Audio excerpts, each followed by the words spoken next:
Good day. My name is Cheryl Mapp, and I am the Blue Economy Specialist with the Bermuda Ocean Prosperity Program. And I'd like to speak to you today about Bermuda's Blue Economy Strategy. Bermuda has developed a draft Blue Prosperity Plan, which includes two documents, a draft Marine Spatial Plan and a draft Blue Economy Strategy. The Marine Spatial Plan protects marine resources that support the blue economy and provides initial guidance to develop ocean-related industries. The Blue Economy Strategy supports the sustainable growth of ocean-related industries and the implementation of the Marine Spatial Plan.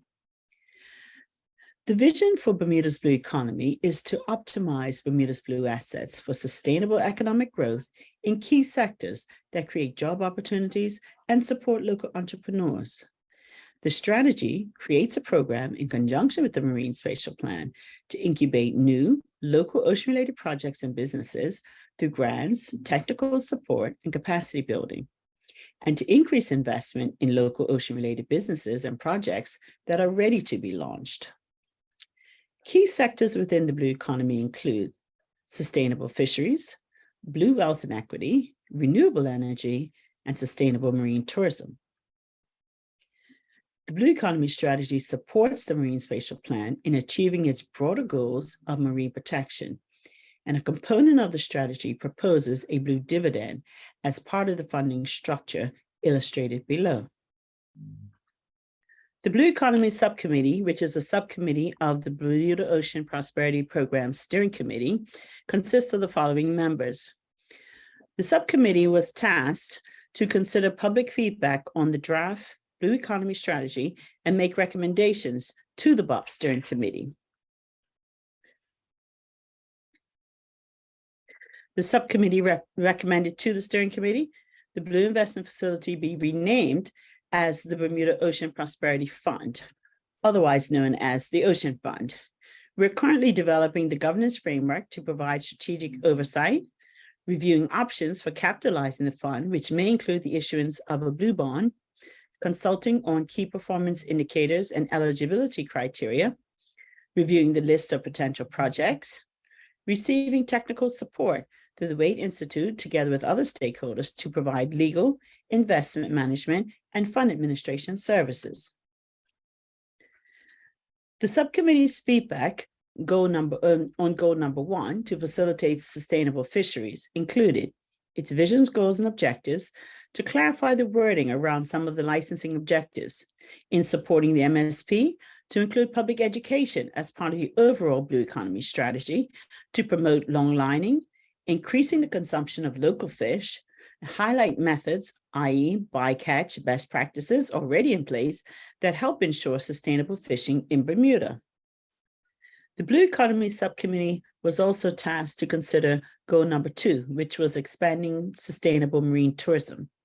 The vision, goals, and objectives were to increase focus on ecotourism, integrate sustainability in new tourism offerings, and related infrastructure as a principle, and by supporting the MSP to consider shore-based ecotourism-related activities and consider partnerships with local hotels, the BTA, etc., to encourage the development of blue tourism products and a blue concierge for sustainable products.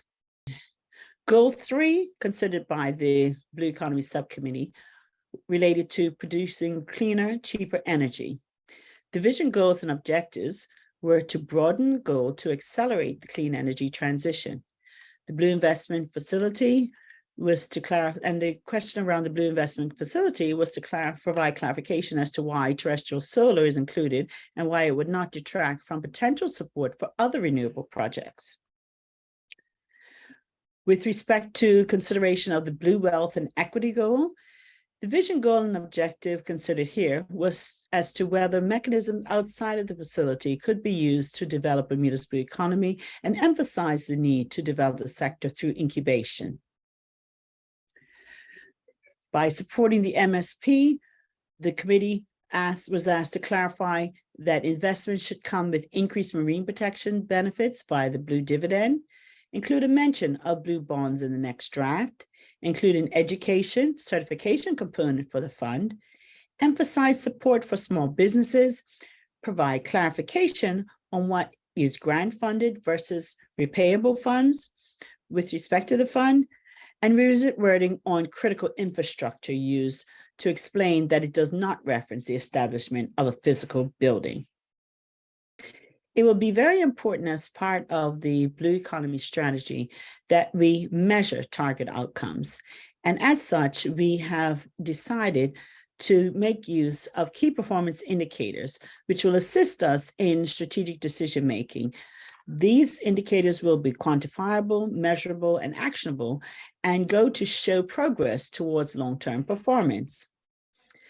The KPIs will be evaluated using the following metric. We'll decide what to measure, collect the data, analyze the data, report the results, and then take the appropriate actions. The Ocean Fund KPIs were addressed by the Blue Economy Subcommittee, and they were supportive of the following selection. The KPIs will determine the number of jobs created, alternative livelihoods that were created for fishermen, sustainable optimization of coastal and ocean assets, revenue generated, ecosystem benefits realized through nature restoration, waste reduction, MPAs, carbon emission related, investments raised to date, the return on those investments, and percentages allocated to the Blue Dividend, local enterprises supported through the value chain, and alignment with targeted sustainable development goals, SDG 13, climate action, and SDG 14, life below water.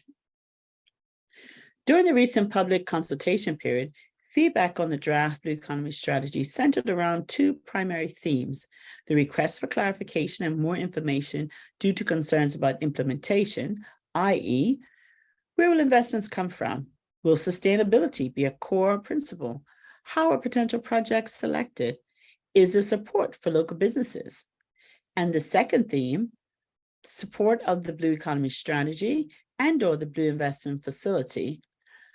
Sustainable marine tourism should be better promoted. Investment is a crucial component that's lacking for many small enterprises. And can there be improvement to Bermuda's global reputation as a hub for international business and innovation? The timeline for upcoming activities with respect to the development of a final draft of the Blue Economy strategy is as follows. We will be conducting a Blue Economy focus group during the month of May. In June, we will look to integrate recommendations received as a result of that focus group conversation with a view to developing a final draft Blue Economy strategy for presentation to the Bermuda government in July.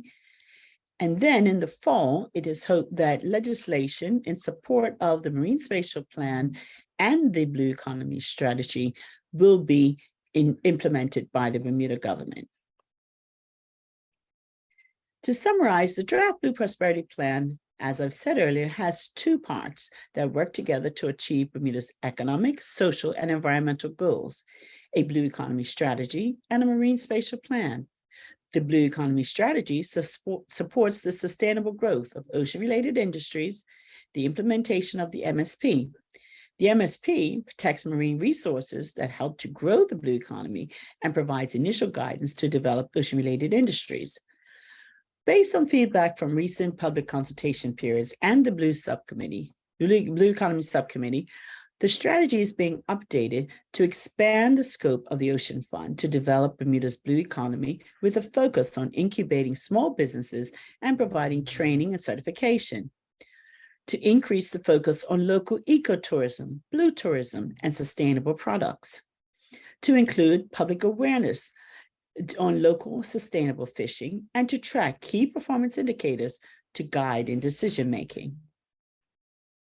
Thank you, and we look forward to your participation in the Blue Economy Strategy Focus Group.